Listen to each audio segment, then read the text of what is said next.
Pac-Man est un jeu créé en 1980 par le japonais Toru Iwatani pour l'éditeur Namco.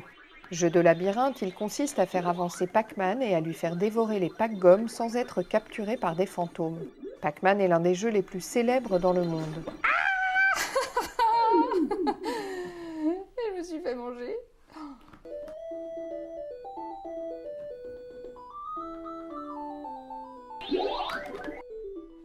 Dorothée Charles est conservatrice au Musée des Arts décoratifs de Paris. Elle est en charge du département des jouets qui contient 12 000 pièces et les plus anciennes ont 150 ans. Il y a vraiment des jeux de guerre qui ont vraiment marqué. Medal of Honor, World of Warcraft, après quand on est dans l'Heroic Fantasy, sont des jeux, je pense, extrêmement importants. Les jeux de voiture, on peut en citer genre Gran Turismo, c'est des jeux qui marchent parce qu'ils s'appuient aussi sur des traditions. Et effectivement, la voiture, c'est quand même, depuis la fin du 19e siècle, c'est quand même un sacré objet, quoi.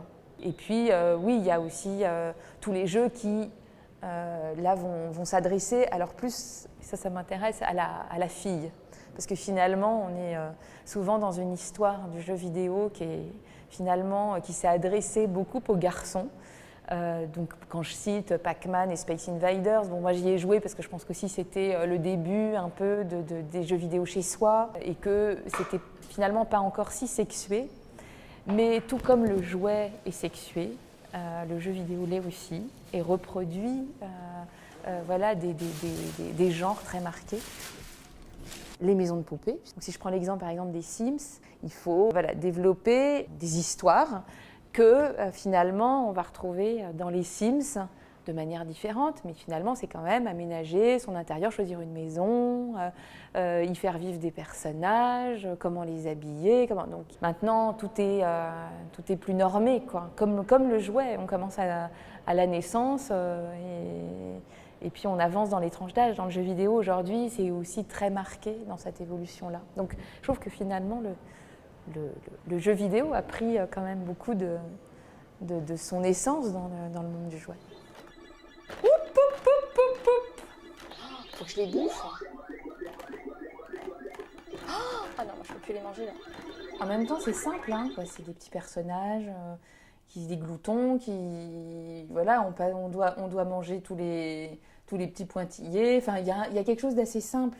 C'est facile à comprendre et c'était facile à jouer. On n'a pas besoin d'y travailler des heures. Allez. Alors là j'ai avalé le truc. Voilà. Et donc là, je peux les manger pendant qu'ils sont bleus. Je m'ai dit qu'ils étaient bleus. Là, par contre, c'est plus possible. Allez. Ça me stresse. J'avais plus de dextérité à l'époque. Oh là là, je suis foutue. Je me souviens avec mon frère, on était les premiers à avoir une console de jeu et tous les copains venaient chez nous pour jouer.